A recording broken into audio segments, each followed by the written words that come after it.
diapositivas de verdad, de repente para ir anotando ya. Ya, sí, no hay problema. A ver, un Por momento. favor.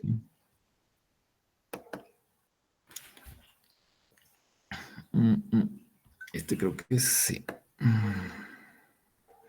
A ver, ¿dónde está el WhatsApp? Por acá.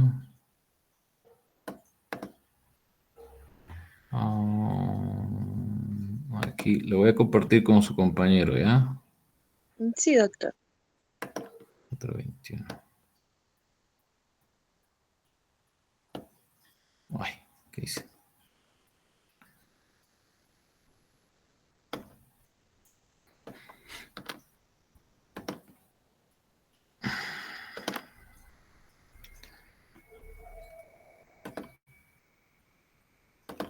¿Ya está? ¿Sí?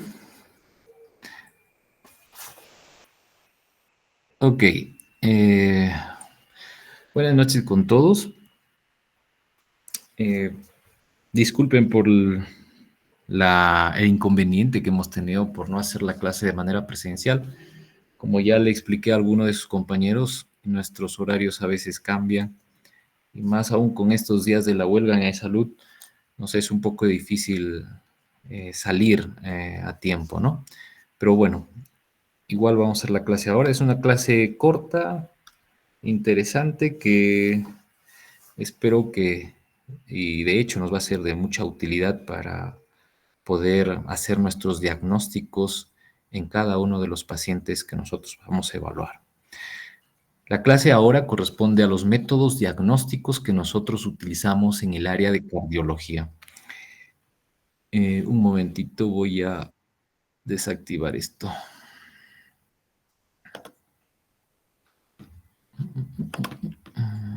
Ya.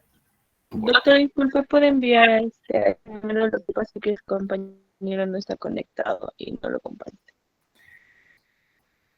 Ya lo cerré el WhatsApp.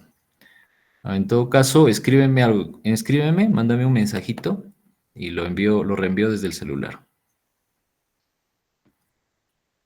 Ya, doctor, le acabo de escribir.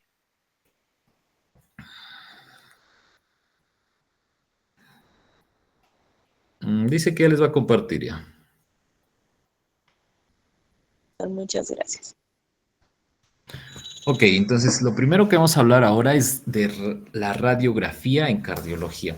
Tenemos algunos casos clínicos puntuales que vamos a ir viéndolo mientras hablamos de los estudios diagnósticos. La radiografía, obviamente, en el área de radiología es el estudio que más lo realiza, ¿no? Eh, Ustedes seguramente cuando han rotado en el área de radiología han visto que hacer una placa de tórax o cualquier otro tipo de radiografía que es lo más frecuente, ¿no? Es como en cardiología un electrocardiograma. De hecho, que a pesar de su antigüedad, la radiografía todavía sigue siendo uno de los estudios diagnósticos más básicos e importantes, del cual nosotros podemos utilizar para hacer algún diagnóstico. La utilidad de la radiografía puede ser desde un dolor torácico atípico, por ejemplo, hasta un paciente que tiene un compromiso médico muy complicado. De repente, por ejemplo, un paciente con diestrés respiratorio, ¿no? Sin embargo, como siempre comentamos, la utilidad y la solicitud de una radiografía de tórax en un determinado paciente debe ir acompañado de la unidad clínica que ustedes pueden hacer, ¿no? En la evaluación del paciente. Aproximadamente el 90% de los pacientes podrían requerir una radiografía de tórax, ¿no? En el área de cardiología, un paciente que viene con disnea, con dolor torácico, con síncope, podría ser necesario realizar una radiografía. Sin embargo, vuelvo a recalcar que cada paciente debe ser individualizado, ¿no? ¿Por qué un síncope podría necesitar una radiografía de tórax? Obviamente, si estamos pensando, por ejemplo, una embolia pulmonar, ¿no? Que un paciente haya tenido un síncope por una sospecha de embolia pulmonar y ver si es que hay hallazgos de un tromboembolismo pulmonar. Pero si es un dolor torácico atípico, tipo punzada, tipo hincada, creo que una radiografía de tórax sería lo menos probable en solicitarlo, ¿no? Entonces, cada uno de nosotros debemos de hacer unidad clínica al evaluar a nuestros pacientes y según ello considerar si debe ir o no la solicitud de una radiografía de tórax. Aquí hay algunos de las presentaciones clínicas que nosotros podríamos tener y considerar o no una radiografía de tórax, ¿no? Por ejemplo, en el caso de una pericarditis, las pericarditis se hacen diagnósticos de acuerdo al electrocardiograma, salvo que tengamos un paciente con una pericarditis constrictiva, ¿no? Recuerden que la pericarditis constrictiva es el engrosamiento del pericardio, la calcificación del pericardio. En esos casos, la radiografía de tórax sí nos podría ser útil, pero en una pericarditis por sí misma es imposible que nos dé un diagnóstico, a no ser que tengamos una pericarditis efusiva, cuando hay aumento en la producción de líquido pericárdico, que es más raro, ¿no? Pero en una pericarditis viral, en una pericarditis aguda, es imposible que la radiografía de tórax nos dé algún hallazgo, ¿no? En un dolor de pecho opresivo, que un paciente viene con sintomatología de un síndrome coronario agudo, la radiografía de tórax podría ser útil solamente para evaluar congestión pulmonar. Podría también solicitarse si es que nosotros tenemos un paciente con un dolor de pecho y estamos pensando en un síndrome aórtico, por ejemplo, ¿no? Si pensamos en una disección aórtica, al solicitar una radiografía de tórax en primera instancia, lo que podemos encontrar probablemente es un mediastino ancho, que nos podría ayudar a nuestra sospecha diagnóstica, ¿no? Sin embargo, como aquí dicen los comentarios, una radiografía de tórax en un paciente con sospecha de infarto de miocardio no es lo primordial, ¿no? Nosotros debemos de priorizar los estudios de acuerdo a la presentación clínica y a la sospecha diagnóstica que estamos teniendo en nuestros pacientes. Esto es lo que nosotros de repente hemos visto en algunos pacientes y es lo que comentábamos ya anteriormente, ¿no? Por ejemplo, en el lado derecho vemos un paciente con una pericarditis constrictiva. En ese caso, sí, una radiografía de tórax nos va a dar algunos hallazgos de utilidad para saber y sobre todo para definir que el pericardio está engrosado, está calcificado, ¿no? Este paciente es una pericarditis constrictiva. Por el otro lado, aquí tenemos varios signos o hallazgos típicos de una embolia pulmonar, que no siempre a veces le tomamos interés, no siempre le tomamos importancia, pero sí es importante conocerlo, ¿no? Por ejemplo, el signo de Westermann, ¿no? La hipertransparencia pulmonar, la oligoemia pulmonar, sobre todo cuando hay embolias pulmonar focales, cuando no necesariamente es de todo el tronco de la rama pulmonar, ¿no? Cuando son segmentarios más que todos los embolismos pulmonares. Esto también lo podemos ver, ¿no? La joroba de Hampton, ¿no? La joroba de Hampton también se puede evidenciar producto de los infartos pulmonares, ¿no? Por la obstrucción del flujo pulmonar. Son como atelectasias prácticamente que se forman en los bordes del campo pulmonar. La elevación del hemidiafragma, que es, si a ustedes en algún momento les preguntan cuál es la alteración radiográfica más frecuente en una embolia pulmonar, tendrían que considerar este hallazgo, ¿no? La elevación del hemidiafragma comprometido. Es decir, si hay una embolia pulmonar de la rama pulmonar derecha, el hemidiafragma derecho debería estar elevado, ¿no? El signo de Palla, generalmente, la embolia pulmonar lo que va a ocasionar, pues, es una sobrecarga de presión en las arterias pulmonares, ¿no? Y la arteria pulmonar descendente derecha es la que se dilata generalmente, ¿no? y muchas veces incluso toma la forma de una salchicha, lo menciona la literatura, ¿no? Pero generalmente lo más habitual que encontramos en los pacientes con embolia pulmonar son las elevaciones del hemidiafragma, encontramos las oligoemias, que a veces pueden ser bilaterales cuando es un TEP masivo, o incluso la joroba de Hampton, ¿no?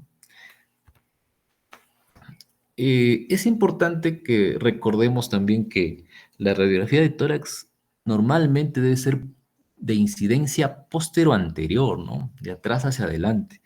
Sin embargo, hay consideraciones donde se deben de hacer de manera anteroposterior, sobre todo en aquellos pacientes que de repente están postrados, que no se pueden movilizar, que no se pueden poner de pie o que están hospitalizados, están en una UCI, por ejemplo, con un ventilador mecánico, en ellos va a tener que ser necesariamente anteroposterior.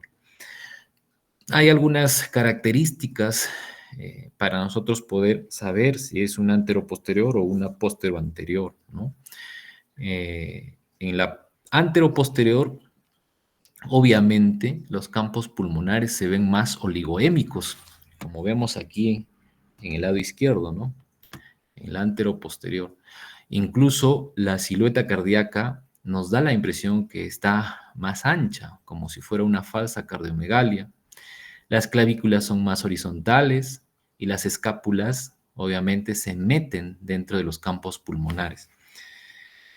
Por el contrario, la póstero anterior nos da una claridad mayor de los campos pulmonares, la silueta cardíaca está mejor definida, las clavículas forman una especie de V, ¿no? Y las escápulas están fuera de los campos pulmonares. Son pequeñas diferencias que nosotros debemos de tener en cuenta en el momento de evaluar una radiografía de tórax.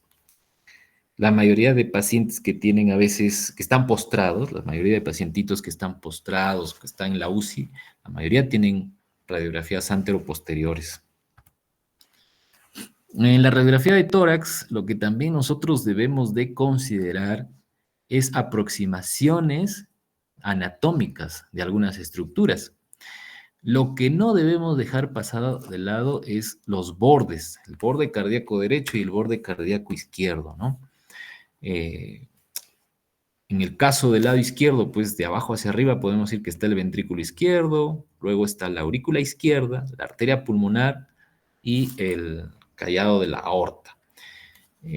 Esta radiografía donde estamos viendo las delimitaciones muestra una silueta cardíaca que no es normal.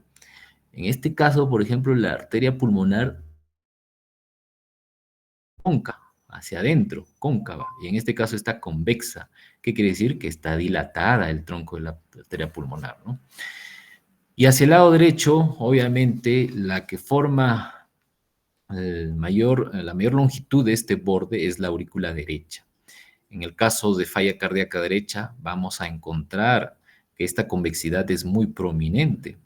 Incluso en los cor pulmonares, por ejemplo, al estar dilatada la aurícula derecha, también va a estar dilatado el ventrículo derecho que está aquí en el centro, y eso va a traer consigo que el ápex del ventrículo izquierdo, o el ápex cardíaco en general, se traccione hacia arriba, ¿no? Esté por encima de la burbuja gástrica.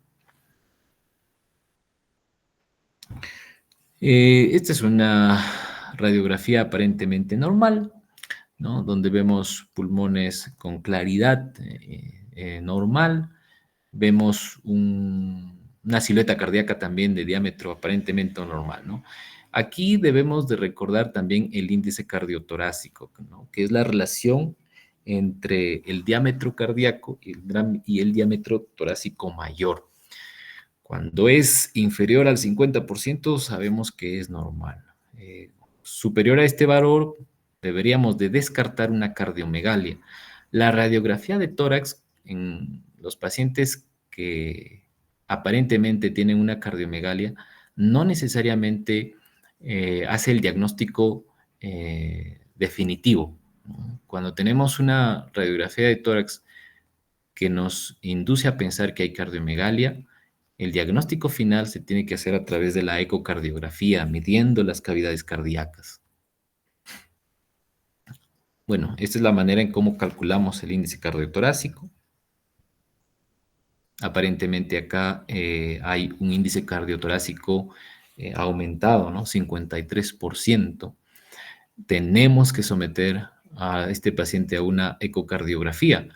¿Por qué? Porque podría tener cardiomegalia realmente, como que de repente, no, de repente tiene líquido pericárdico y eso genera pues que la silueta cardíaca esté aumentada, ¿no? Entonces, sí o sí, todos los pacientes que tienen un índice cardiotorácico incrementado en la radiografía tienen que ir a una ecocardiografía para confirmar qué es lo que está pasando.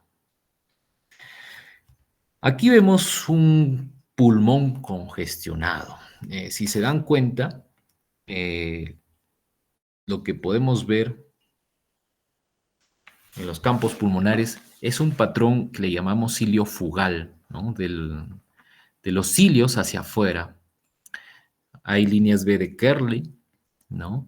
La vasculatura pulmonar es prominente. Los ángulos costodiafragmáticos también están obturados. Deberían de ser bastante agudos y en este caso están obturados, algo que nos puede indicar que está con derrame pleural. Y si hacemos un índice cardiotorácico, lo más probable que también encontremos que está por encima del 50%. Entonces, esta es una placa de una congestión pulmonar, una congestión pulmonar. Y si esa congestión pulmonar aumenta, pues vamos a tener lo que le llamamos el edema pulmonar. El edema pulmonar, ¿no? Si nosotros nos damos cuenta en esta radiografía, vamos a encontrar suturas metálicas, ¿no? Eso nos indica que este paciente ha sido sometido a una esternotomía media. Es decir, probablemente le han puesto una prótesis valvular o probablemente ha sido sometido a un bypass aortocoronario. Estos hilos metálicos quedan con el paciente después de la cirugía, esto no se puede sacar, quedan ahí fijos de por vida. Aquí, más o menos en el centro, al costado de los hilos metálicos, vemos una estructura y esta es una prótesis valvular. Lo vamos a ver aquí al costado, donde se ve mejor. Obviamente las placas, cuando se hacen placas y están en el sistema de la computadora, se pueden aclarar, se pueden generar cambios en cuanto a la ganancia, al color, y podemos ver estructuras con mejor claridad, ¿no? Los hilos metálicos, y aquí hay una válvula, es una válvula mitral metálica, ¿no? Y obviamente este paciente tiene cardiomegalia y tiene un patrón en alas de mariposa que le llamamos, ¿no? Es decir, hay un edema pulmonar importante. Este paciente se congestionó bastante. Probablemente tenga una falla cardíaca, pues, ¿no? Aquí tenemos otra plaquita de tórax donde aparentemente lo que más nos llama la atención es la silueta cardíaca. Sin embargo, si nosotros vemos el ángulo costodiafragmático izquierdo también está obturado. Si bien es cierto el derecho está bien angulado, pareciera que no hay derrame pleural, pero en el izquierdo sí lo hay. Y también hay un patrón iliofugal de congestión pulmonar. Y aquí le hemos colocado una radiografía, el electrocardiograma, ¿no? Debajo de la radiografía está el electrocardiograma. Y según lo que ustedes pueden notar en el electrocardiograma, ¿qué es lo que les llama la atención? A ver, alguien por ahí que nos pueda decir qué llama la atención en este electrocardiograma.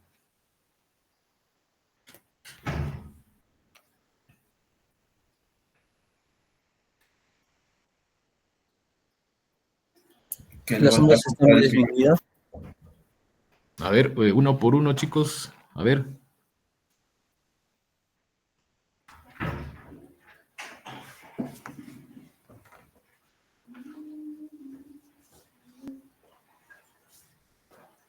El voltaje de las ondas está disminuido, doctor. Ya, complejos de bajo voltaje, ¿no? ¿Qué más? ¿Qué otro hallazgo pueden evidenciar?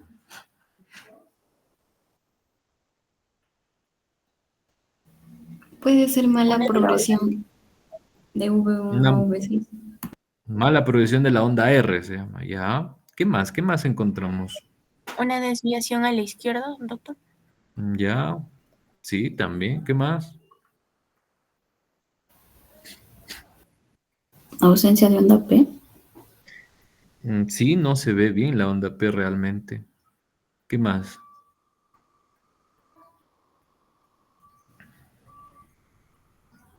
Doctor, en 9.5, esa onda podría ser una extrasístole o no necesariamente. Ajá, sí, hay una extrasístole acá. ¿Sí la ven? ¿Sí se ve mi manito? Sí, ¿no? ¿Sí se ve mi mano? Creo que sí, ¿no? El mouse, el puntero, ¿no? Es una extrasístole ventricular. ¿Algo más? De repente por ahí alguien más que se dé cuenta. Todo lo que han dicho es correcto.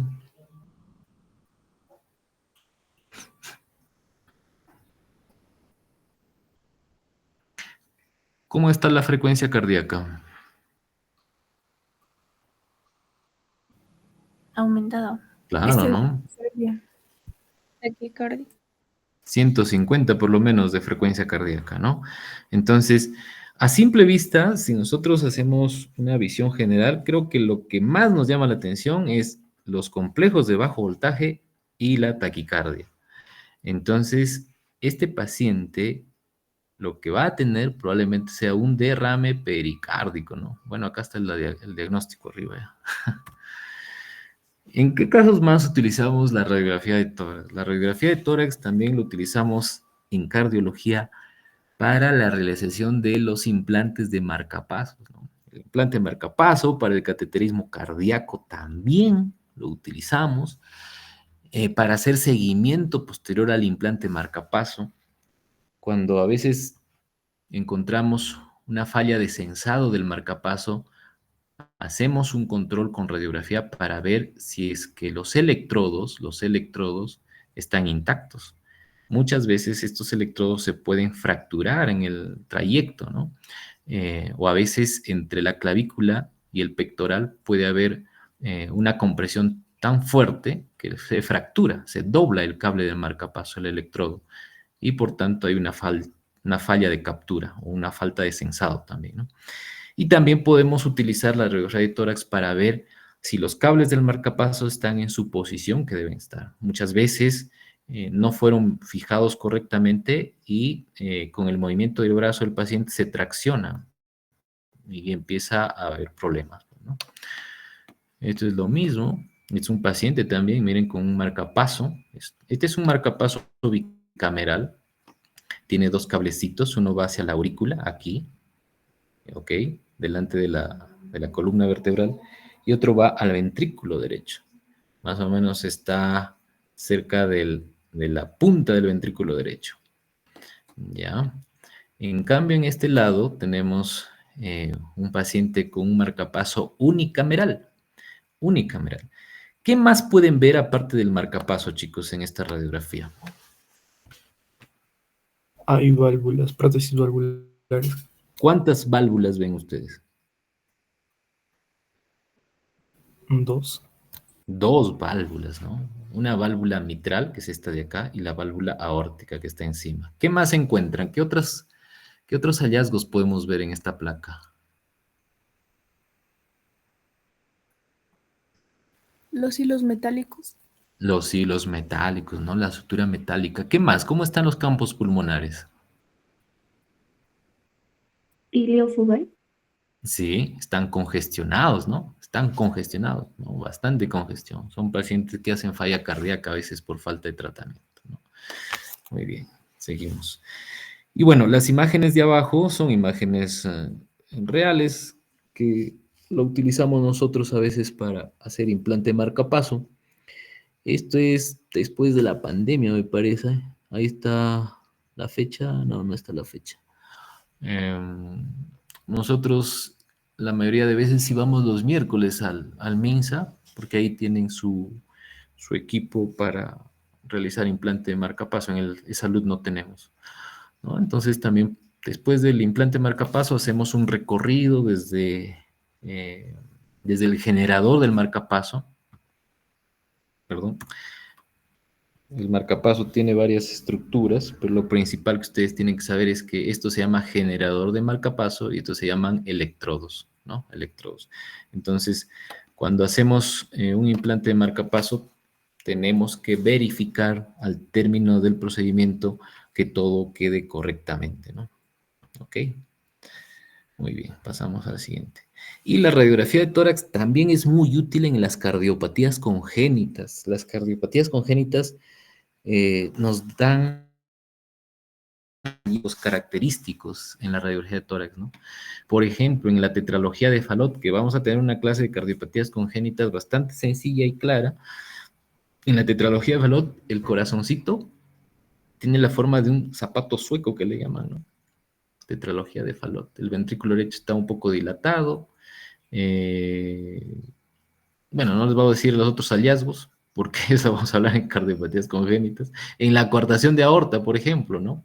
El signo del 3 invertido. ¿Por qué? Porque justamente coincide esta escotadura con la coartación, ¿no? Esta escotadura aquí en el centro. ¿Qué también tenemos? Tenemos el signo de Rosler, ¿no? Que son escotaduras en el borde inferior de las costillas, producto de que en esas zonas hay arterias muy prominentes, secundaria a la estenosis o a la coartación de aorta, ¿no? Luego tenemos en la anomalía de Einstein. La anomalía de Einstein obviamente tiene este signo, el signo de la caja le llaman, ¿no? Pero más que eso es como una botijarra. Algunos le llaman el signo de la botijarra. Y el signo de la botijarra también lo encontramos a veces en el derrame pericárdico, ¿no?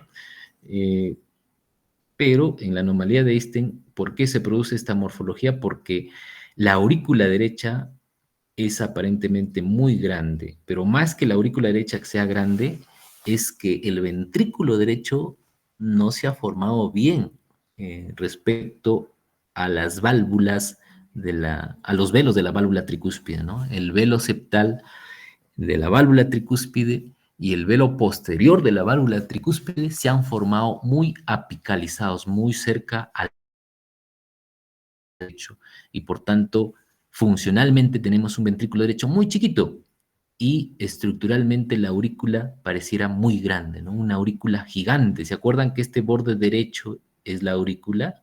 Todo esto es la aurícula, todo esto desde arriba hasta abajo. Y el ventrículo derecho funcional está acá chiquitito, que no se ve, ¿no? ¿Y por qué el lado izquierdo también se dilatan? Lo que pasa es que a veces en la anomalía de Einstein coexisten también otras cardiopatías. Podría haber un CIB que va a ocasionar dilatación del ventrículo izquierdo, ¿no? El signo de la cimitarra. El signo de la cimitarra es un secundario, un drenaje venoso anómalo de las venas pulmonares, pero parcial, que se comporta casi como un CIA, como una comunicación interauricular. Este signo de la cimitarra, esta es la cimitarra como una espada, es a la inversa, ¿no? El mango corresponde aquí, a la zona donde están las grandes arterias, ¿no? La arteria aorta sobre todo, ¿no? Es típico de un drenaje venoso anómalo parcial cuando tengamos esta imagen. En cambio, en el drenaje venoso anómalo total, tenemos el signo del muñeco de nieve.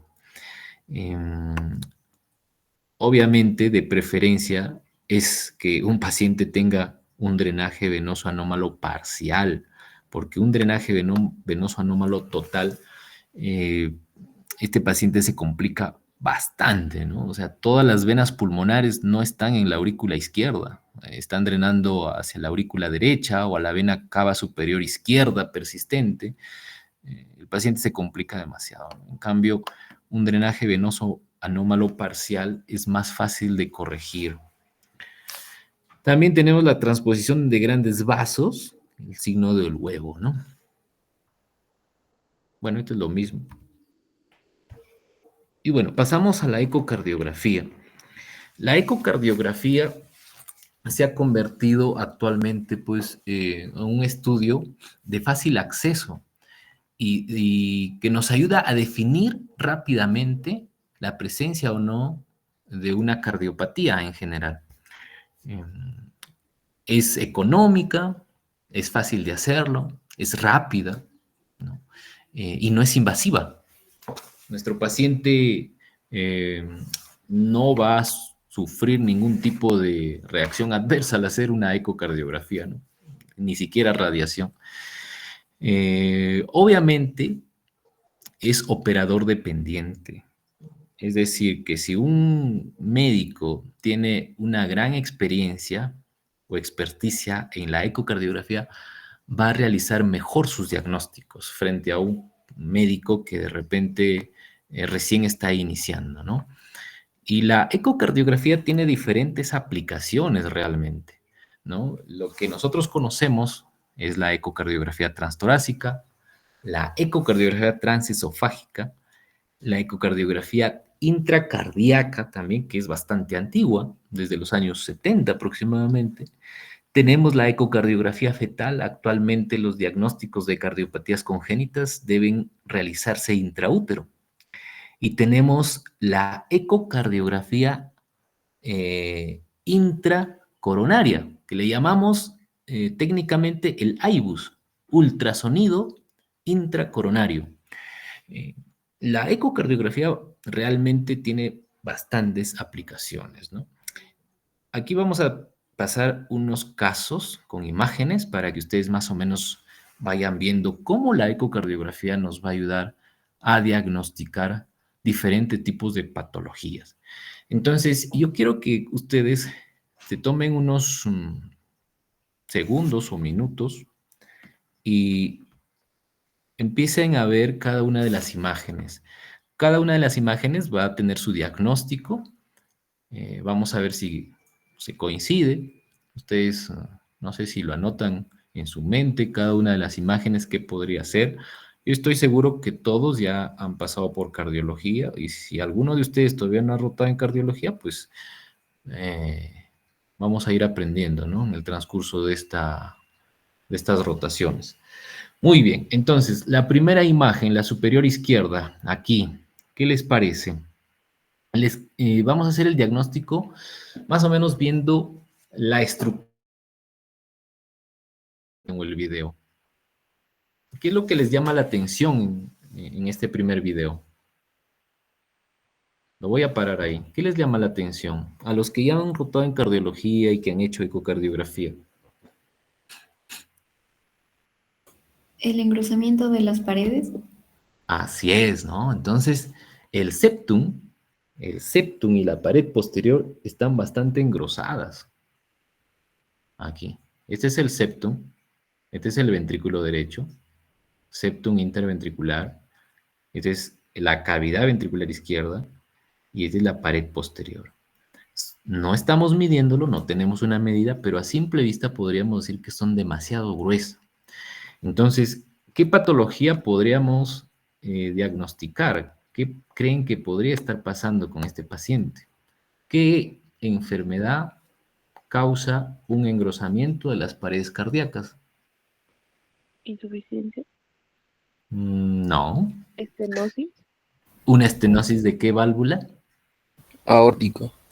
Exacto, estenosis de válvula aórtica podría ser, pero si se dan cuenta, miren, la válvula aórtica está libre acá, aquí arriba, está libre. Acá esta es la válvula aórtica, está normal. Y ahí al contrario, esta válvula mitral se pega al septum en el momento de la sístole. ¿Qué otra patología recuerdan? Miocardiopatía hipertrófica. Así es, ¿no? Así es. La miocardiopatía hipertrófica. La miocardiopatía hipertrófica, una enfermedad autosómica dominante, genera este tipo de hallazgo con un movimiento septal anterior, perdón, un movimiento del velo anterior de la válvula mitral hacia el septum, ¿no? Que ocasiona una obstrucción del tracto de salida del ventrículo izquierdo y que es peligroso. Todos los pacientes que han sido diagnosticados con esta enfermedad, con la miocardiopatía hipertrófica, si ya son adultos y tienen hijos, tienen que hacerle su ecocardiografía a sus hijos, ¿no? Muy bien. Pasamos al siguiente video. ¿Qué es lo que ven? A ver.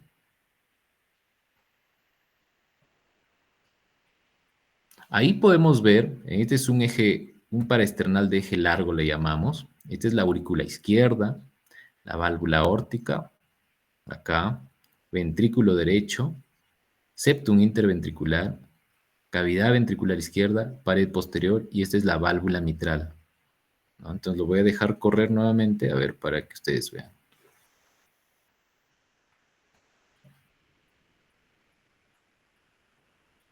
¿Qué les parece?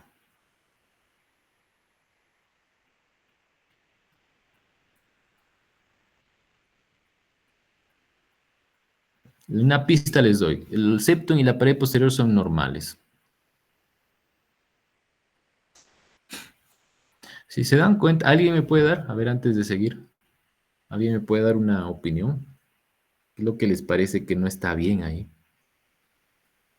La válvula mitral no se abre correctamente. Así es, ¿no? Si ustedes lo comparan con el video anterior, mira, la válvula mitral se abre totalmente y los velos, el velo anterior y el velo posterior, se abren totalmente aquí. Aquí también, miren acá cómo está en la miocardiopatía hipertrófica, se abre y son delgados los velos. En cambio acá no. Aquí hace una especie de domo, un domo como, como un paracaídas, ¿no? Y aquí es lo que podemos ver ahí. Ahí, a ver, otra vez. Bueno, no me sale el... Quiero pausarlo en el momento que... Ahí. No, estos dos velos, el velo anterior y el velo posterior, deberían de estar paralelos aquí, paralelos a la cavidad ventricular izquierda. Y no, están prácticamente pegados. Entonces, ¿qué diagnóstico hacemos? Si no se abre bien la válvula mitral, ¿qué sería? Estenosis mitral. Una estenosis mitral. Muy bien. Siguiente imagen. A ver, hay que tratar de no demorarnos para que la clase no demore mucho, chicos. Lo que vemos ahí, ¿qué nos llama la atención? A ver, la tercera imagen.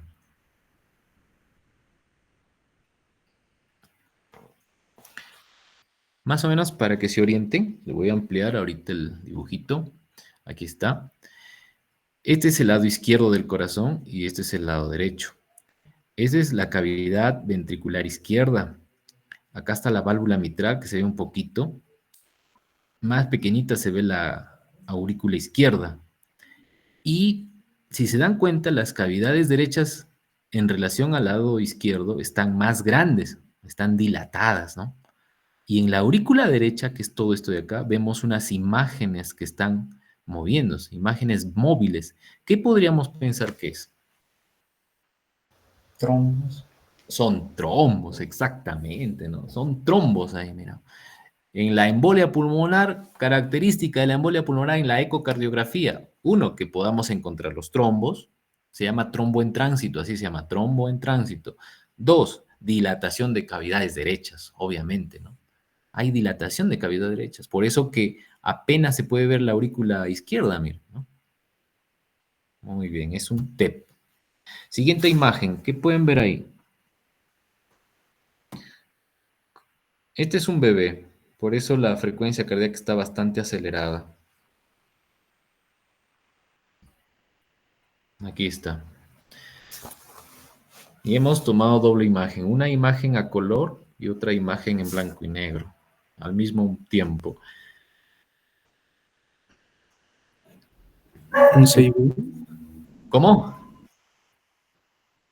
Un Por ahí CIB. un CIB, ¿sí? ¿Alguien más? ¿Todos opinan lo mismo o alguien tiene otra opinión diferente? Un CIB, ¿no? Entonces, esta es la aurícula izquierda, la válvula mitral, ventrículo izquierdo, septum interventricular y aquí, en el centro, podemos ver un defecto, ¿no? El septum interventricular tiene un defecto de continuidad. Aquí, justo aquí, donde está el dedo, donde está el dedito índice. Voy a tratar de pararlo aquí más o menos, ¿ya? Y cuando metemos el color, pues se ve una turbulencia que pasa de izquierda a derecha, ¿no? Es un CIB, una comunicación interventricular. Siguiente imagen, ¿qué les parece? Esta es una apical de 4 cámaras, se llama lado izquierdo, lado derecho. Aquí donde está la V, es el ápex. Aquí al corazón lo vemos al revés, ¿no? La punta arriba y las aurículas abajo. Este es el lado izquierdo del corazón, aurícula izquierda, ventrículo izquierdo, aurícula derecha, ventrículo derecho, septum interventricular, pared lateral. ¿Qué podemos ver ahí? Bueno, tal vez haya un poco de dudas, ¿no? Pero esto no debería estar acá. No puede ser la banda moderadora, porque la banda moderadora debería estar en el lado derecho, ¿verdad? Entonces, esto de acá le vamos a ayudar a ver si alguien nos dice algo, si no, ya para dar el diagnóstico, que es un poquito difícil por la calidad de imagen. ¿Qué podría ser? Entonces, a veces los diagnósticos tenemos que hacerlo también de acuerdo a lo que vemos en la ecocardiografía en otras estructuras. Si se dan cuenta, el ventrículo izquierdo, el movimiento, la motilidad de las paredes no es adecuada. Vemos aquí la cara lateral que sí se mueve un poco. El septum prácticamente no se mueve. El ápex, la punta, no se mueve. Está todo paralizado, ¿no? Entonces solamente se mueve aquí, la cara lateral, basal. Entonces, si todo esto está hipoquinético o aquinético, toda esta zona va a tener un flujo sanguíneo lento. Y si hay un subflujo sanguíneo lento, es parte de la triada de Virchow, ¿no? Hipercoagulabilidad y todo eso. ¿Qué podría ser esto entonces?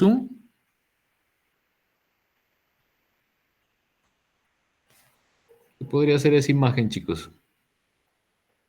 En un paciente donde el ápex del ventrículo izquierdo no se mueve, está hipoquinético, aquinético, la velocidad de la sangre disminuye. Es una predisposición para formación de trombos, ¿verdad? Entonces es un trombo apical posterior a un infarto. ¿Qué vemos aquí en la siguiente imagen? En la penúltima ya. Aquí. Lado izquierdo, lado derecho. Lado izquierdo, lado derecho. Válvula mitral a la izquierda, válvula tricúspide a la derecha. ¿Qué podría ser? Lo que vemos ahí es una imagen móvil también, pero que está pegada a la válvula mitral, al velo lateral de la válvula mitral. ¿Qué podría ser entonces?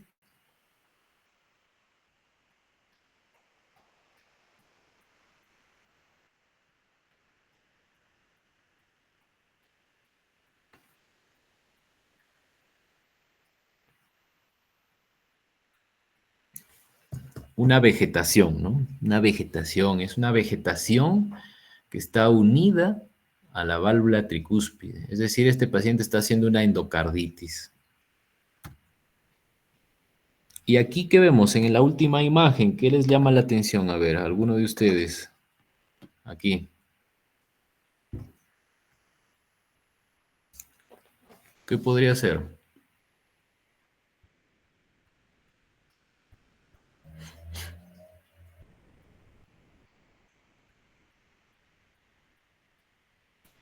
El corazón es todo lo que está en blanco, ¿no? Aquí todo lo que está en blanco es el corazoncito, pero alrededor del corazón vemos una imagen hipoecogénica, oscura, negra.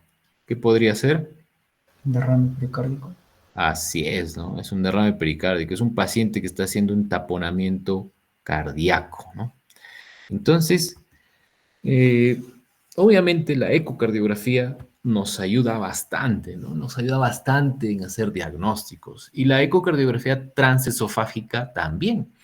La ecocardiografía transesofágica la utilizamos en diferentes condiciones. Uno, cuando tenemos una mala ventana acústica, es decir, tenemos un paciente con obesidad mórbida, que no vemos bien la estructura del corazón, o cuando queremos hacer un estudio dirigido. De repente queremos ver la orejuela izquierda, ver si es que hay algún coágulo. Tenemos de repente un paciente con fibrilación auricular paroxística y no sabemos si hay un coágulo en la orejuela izquierda porque queremos hacer una cardioversión en este paciente. Queremos hacer una cardioversión, regresar de la fibrilación auricular al ritmo sinusal, pero tenemos que asegurarnos que no haya coágulos. En ese caso podemos hacer una ecografía transesofágica, mirar la orejuela izquierda y determinar si es que no hay coágulos para proceder con la cardioversión. Y obviamente también la ecografía transesofágica es útil durante la cirugía cardíaca. También es útil durante los procedimientos invasivos cuando hacen ablación de arritmias, por ejemplo, ¿no? Aquí al lado derecho vemos esa imagen, son imágenes de una ecografía transesofágica. ¿Qué tipo de patología piensan que es ustedes? Ahí vemos, parece una pelotita de ping pong. Es el mismo paciente, ¿eh? Sino que tenemos diferentes vistas. La ecocardiografía transesofágica tiene bastantes vistas, ¿no? ¿Cuál es la tumoración? Lo que vemos es un tumor intracardíaco a nivel de la aurícula izquierda. ¿Cuál es el tumor cardíaco benigno más frecuente? El mixedema. Por ahí está, por ahí está. Ahí, Mixoma, arréglalo. doctor.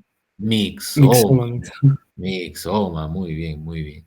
El mixoma auricular es la tumoración cardíaca benigna más frecuente, felizmente, ¿no?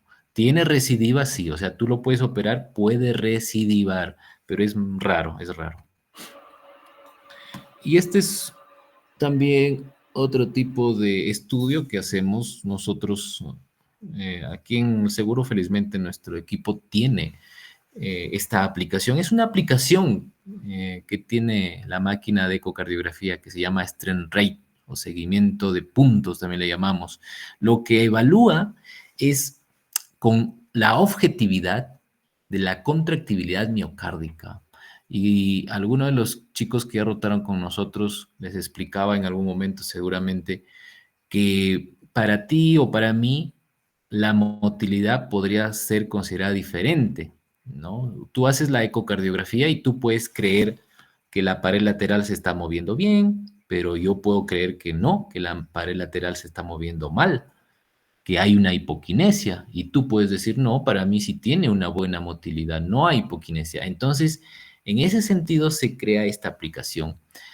La máquina automáticamente te detecta puntos en el endocardio y valora el acortamiento de esos puntos, tanto en sístole como en diástole, obviamente, ¿no?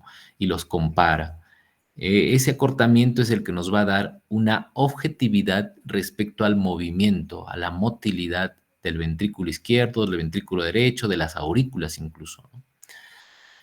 Y bueno, aquí podemos encontrar en el lado derecho una tabla de las indicaciones para una ecocardiografía. Son bastantes, obviamente, ¿no?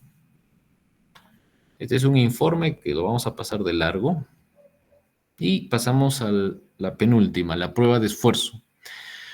La prueba de esfuerzo también es una prueba no invasiva que exclusivamente y con mayor frecuencia lo utilizamos para detectar isquemia miocárdica. Es una prueba evocadora de isquemia. Te saca a luz la presencia o no de isquemia miocárdica.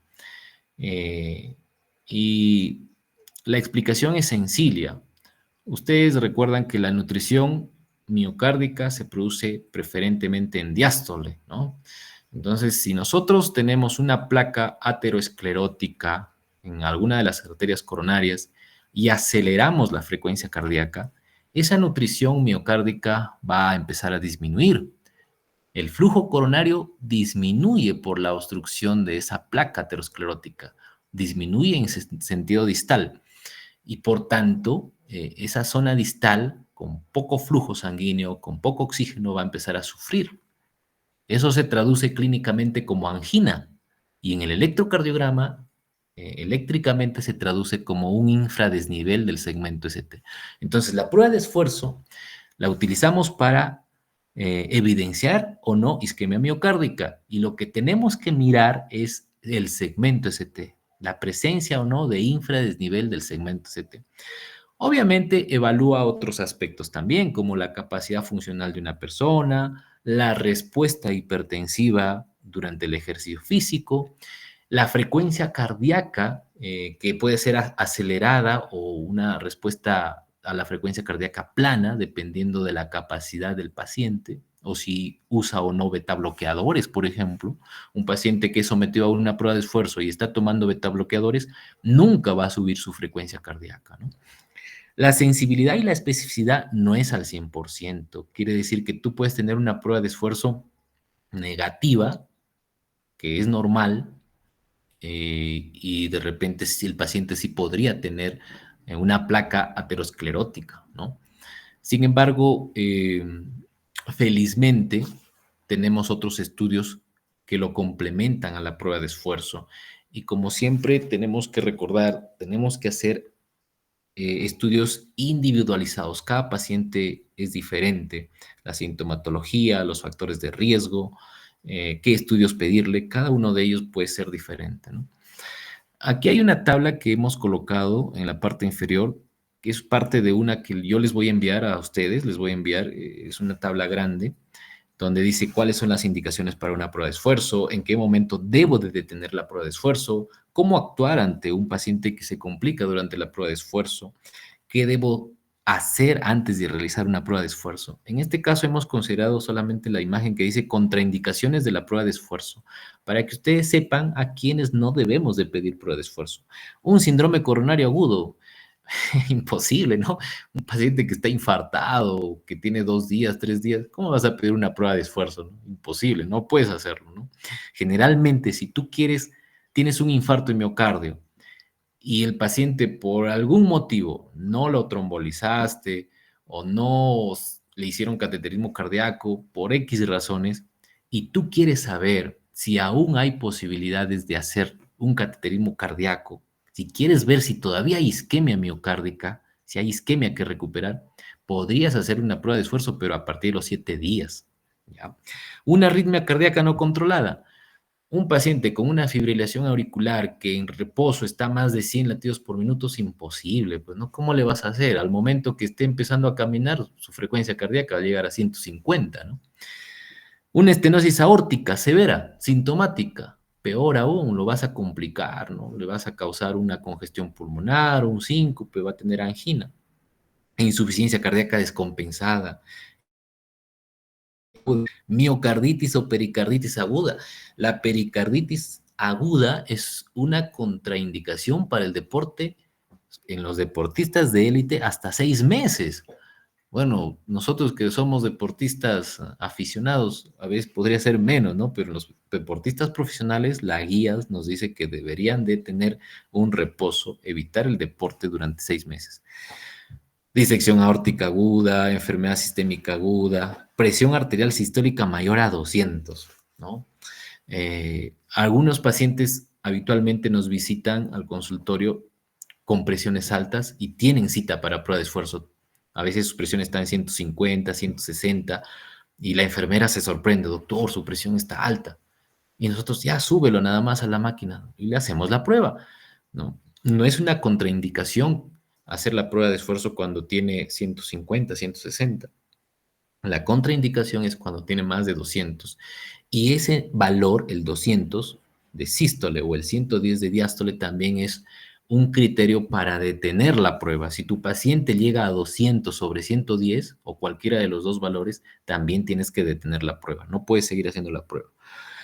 Aumento de riesgo de caídas o trastornos neurológicos de igual manera, pues no le puedes hacer una prueba de esfuerzo a un paciente con Parkinson, ¿no? Imposible, no le puedes hacer. O un paciente que tiene prótesis de rodilla, que no camina bien, o prótesis de cadera y que no camina bien, lo puedes complicar, se va a caer.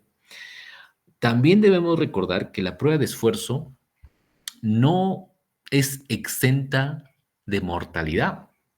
Muchas veces creemos que hacer una prueba de esfuerzo no puede suceder nada. Sí, hay una estadística que más o menos te dice que 1 de cada 10,000 pruebas de esfuerzo podría complicarse seriamente. Y las complicaciones más frecuentes y serias, ¿cuáles son?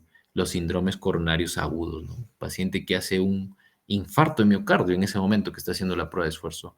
Por eso, el personal que hace la prueba de esfuerzo tiene que estar capacitado en todas las complicaciones. Tiene que tener equipamiento listo para actuar, o sea, tiene que tener su desfibrilador, tiene que tener tu enfermera que pueda poner una vía, tiene que saber RCP, etcétera, ¿no? Etcétera. Vamos a ver acá una prueba de esfuerzo. día 14, sí. El día 14 en la mañana ha sido 131,80. Ahí está. Entonces, cuando hacemos la prueba de esfuerzo, tenemos que lograr un objetivo. El objetivo es el 85% de la frecuencia cardíaca máxima. La frecuencia cardíaca máxima, muchos de ustedes ya lo saben calcular, y si los que no recuerdan cómo se calcula, lo averiguan. Ya, chicos, ¿cómo calcular la frecuencia cardíaca máxima para una prueba de esfuerzo? En varones y en mujeres es diferente. Y durante la prueba de esfuerzo, tenemos que lograr mínimo el 85% de la frecuencia cardíaca máxima para decir que la prueba es válida. Eso no quiere decir que si mi paciente empieza a tener síntomas antes del 85%, yo tengo que seguir haciendo la prueba hasta el 85%. No, no, no, no, no. ¿No? Si mi paciente a los 70%, 75% empieza a tener dolor de pecho y empieza a evidenciar infradesnivel del segmento ST, pues ya me dio el diagnóstico. Es una prueba de esfuerzo positiva a isquemia. Tiene isquemia miocárdica. Y si se dan cuenta aquí en D2, ojalá que se vea. Aquí en D2 hay infradesnivel, miren el segmento ST. ¿Sí? ¿Sí se ve? Ojalá que se vea, chicos. Si no se ve, ya me avisan.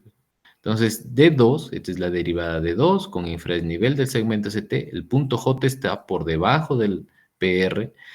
D3 también hay un discreto infradesnivel. Vamos a ver si es que AVF también, miren chicos, aquí AVF, también hay infradesnivel del segmento ST. Entonces, este es un paciente con prueba de esfuerzo positiva para isquemia, ¿no?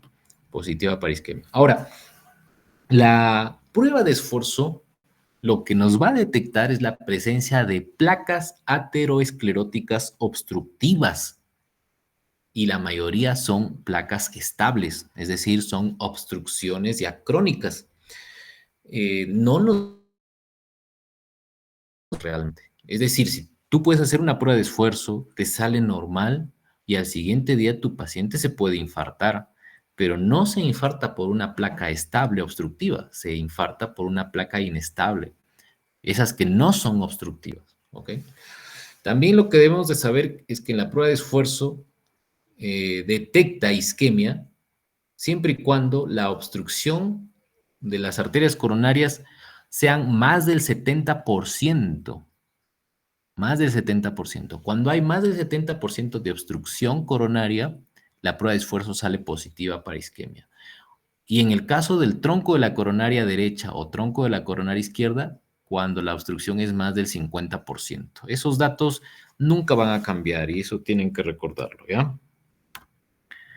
Aquí vemos el electrocardiograma del paciente anterior y pueden darse cuenta que hay un infradesnivel del segmento ST, hay infradesnivel, es evidente, en 2, en 3 y en AVF, aquí en AVF también.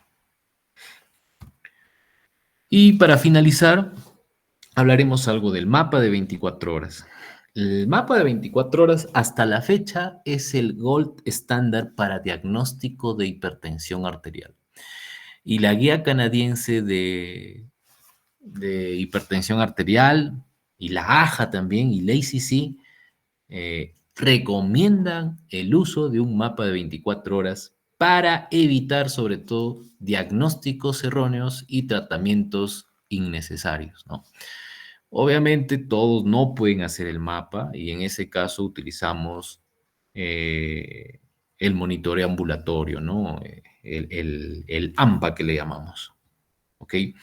¿Y cuál es la utilidad del mapa? Como ya en la clase del ciclo anterior lo mencionamos, de preferencia es buscar si mi paciente tiene una hipertensión real o de repente está haciendo hipertensión de bata blanca o una hipertensión enmascarada. Esos son los aspectos importantes que debemos de tener en cuenta de por qué usar un mapa de 24 horas. Y los patrones que pueden tener cada paciente son variables, ¿no? Un paciente puede tener falsas crisis de hipertensión, como en la primera imagen, que son episodios aislados de incremento de la presión arterial, ¿no? Acá hay uno, En el centro hay otro y al final hay otro. Y muchas veces son pacientes con procesos emocionales intensos que durante esas circunstancias pueden hacer incremento de la presión arterial.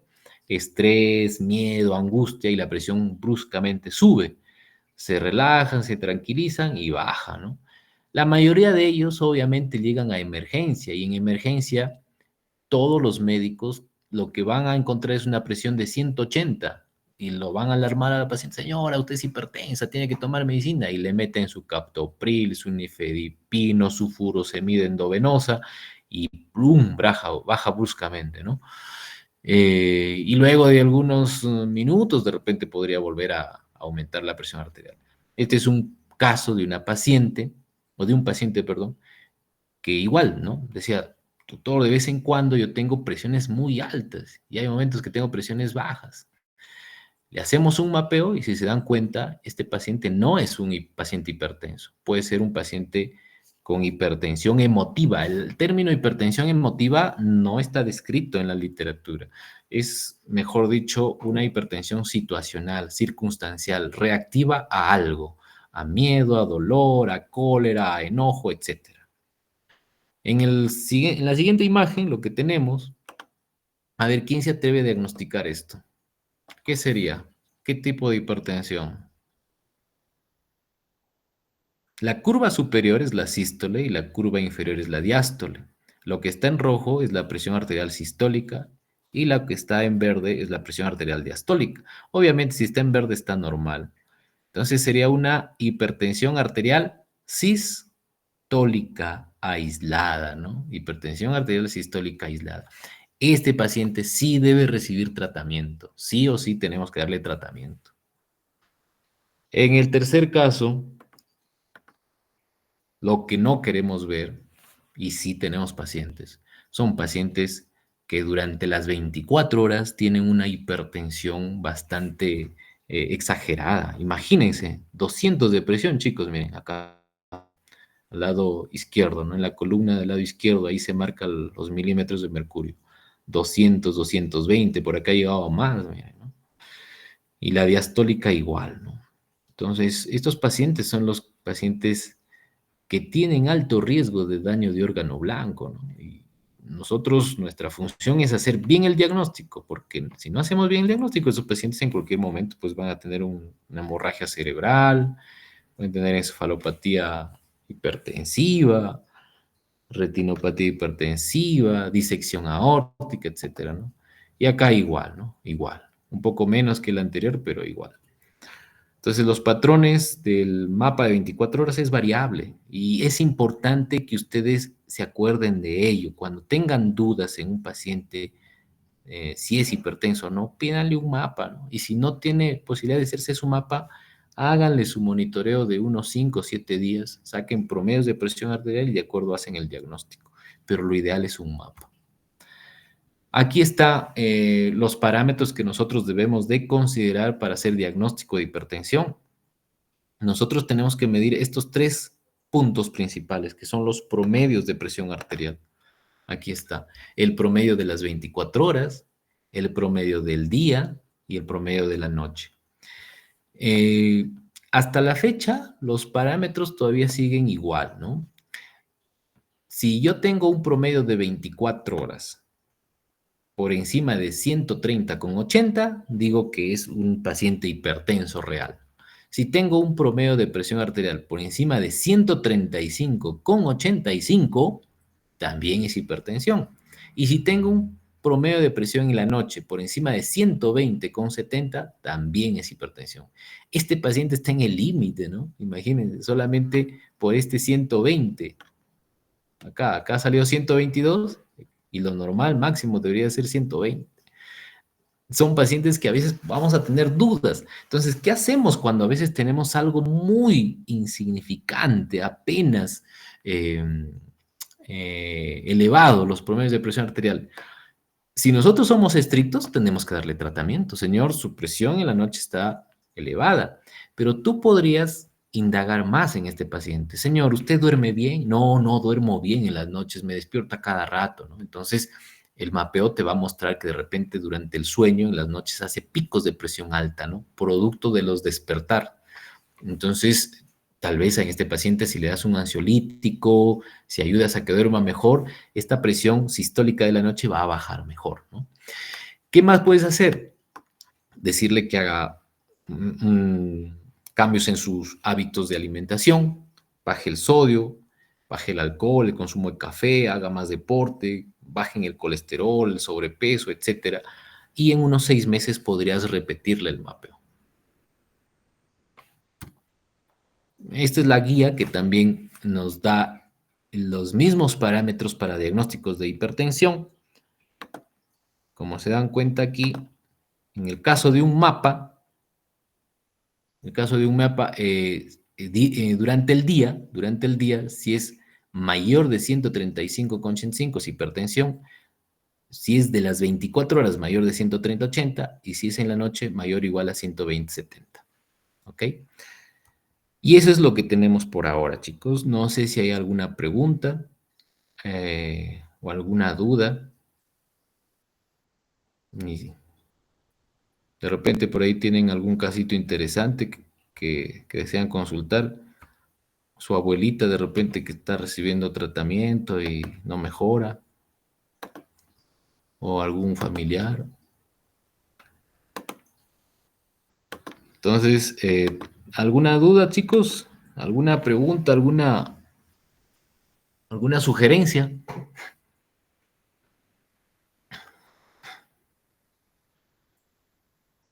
Nos hemos pasado más de la cuenta. Bueno, entonces, vamos a terminar la clase. Creo que la otra semana tenemos la siguiente clase. Ojalá que lo podamos hacer presencial. Tenemos que hacerlo presencial.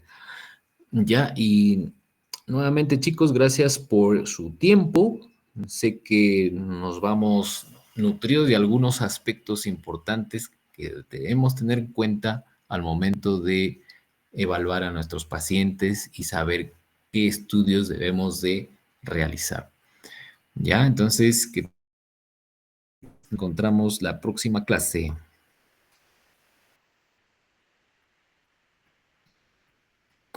Muchas gracias, doctor. Chao, adiós.